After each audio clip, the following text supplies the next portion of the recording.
KDA का फर्जीवाड़ा एक बार फिर आया सामने। पहले से जमीन का रजिस्टर्ड एग्रीमेंट होने के बाद भी केडीए ने जमीन अपने नाम करवाई।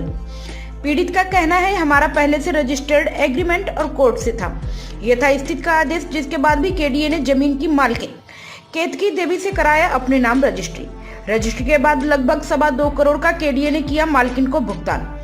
पीड़ित ने कानपुर कोर्ट का खटखटाया दरवाजा, जिसके बाद कोर्ट के आदेश पर जमीन मालकिन केतकी देवी पर दर्ज हुआ मुकदमा।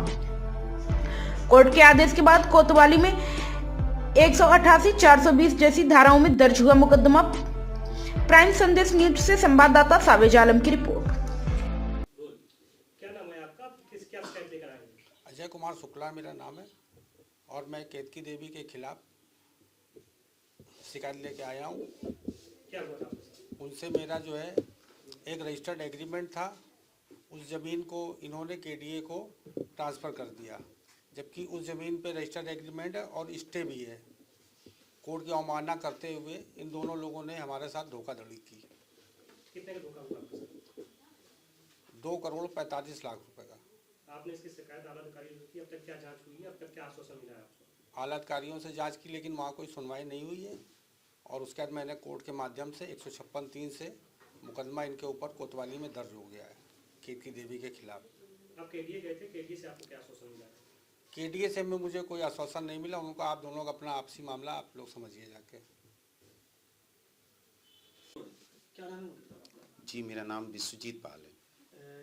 क्या शिकायत है और किस लिए आज कमिश्नर ऑफिस आए? जी, हमारे बगल में श्री अजय शुक्ला जी बैठे हैं।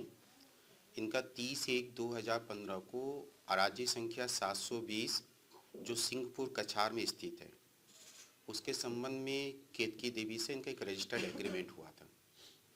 जैसे इनका एग्रीमेंट हुआ, तुरंत 2 महीने बाद उसमें माननीय न्यायालय के द्वारा यथास्थिति आदेश पारित कर दिया गया। तब से हम लोग उसमें रनिंग ही कर रहे हैं। इसी बीच हम लोग को जानकारी हुई कि केतकी देवी जो है उस ज़मीन की रजिस्ट्री कानपुर विकास प्राधिकरण को करने में लगी है। हम लोग ने कानपुर विकास प्राधिकरण में मिलकर भी अधिकारी को बताया और हम लोग ने उसमें माननीय मुख्यमंत्री महोदय के जो जनसुनवाई पोर्टल उसमें भी शिकायत की। उसमें हम लोग को बुलाया गया। उसमें जो अधिकारी महोदय थे उन्होंने सारी जानकारी ली और लेने के बाद उन्होंने कहा कि हम लोग इसमें अच्छी कार्रवाई या उचित कार्रवाई जो होगा हम लोग करेंगे। उन्होंने आख्या अपलोड कर दी उस जनसुनवाई पोर्टल में कि इस मामले में वकीलों के पैनल से रिपोर्ट ली जाएगी। हम लोग को कुछ दिन बाद मालूम चला कि वकीलों के पैनल से वो गलत गतिविधियों से रिपोर्ट लगाने लगे। जैसे ही हमको जानकारी, हमने तुरंत इस बात की पुनः माननीय मुख्यमंत्री महोदय के पोर्टल में शिकायत की और शिकायत करके तत्काल हम लोग ने 2 तारीख को एक सिविल सूट फाइल कर दिया। माननीय न्यायालय ने संज्ञान लिया और इशू नोटिस किया कानपुर विकास प्राधिकरण को भी और केतकी देवी को।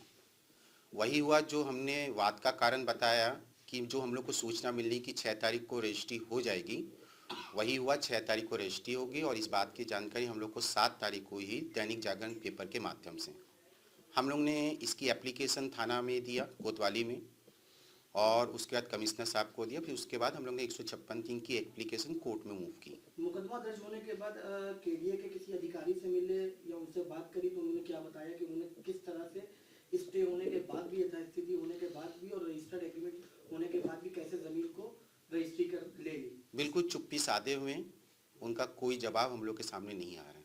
जबकि केडीए के अधिकारियों का कहना है कि जो है क्या कहते हैं, जो महिला थी उन्होंने केडीए के अधिकारियों को नहीं बताया कि उन्होंने कोई भी एग्रीमेंट किसी को भी किया था। गलत बात। वजह से उनसे जो है क्या कहते हैं हमने जमीन ली और उसका पैसा भी हमने 1 करोड़ समथिंग कुछ जो क्या कहते हैं उनके खाते में डाल दी। उन्होंने नहीं बताया होगा, लेकिन अजय शुक्ला जी ने माननीय मुख्यमंत्री महोदय के पोर्टल पे इस बात को लिख के दिया है कि मुकदमा विचाराधीन है और उनको ये बात भली भांति जानकारी है। वो अपने बचाव में अब जो भी अपना बयान दे रहे हैं वो गलत बयान दे रहे हैं। मेरे पास उसकी एक लिखित भी एप्लीकेशन है। यदि आप लोग IGRS को देखेंगे उस संदर्भ संख्या से तो आप लोग को सारी बातें दिख जाएंगी।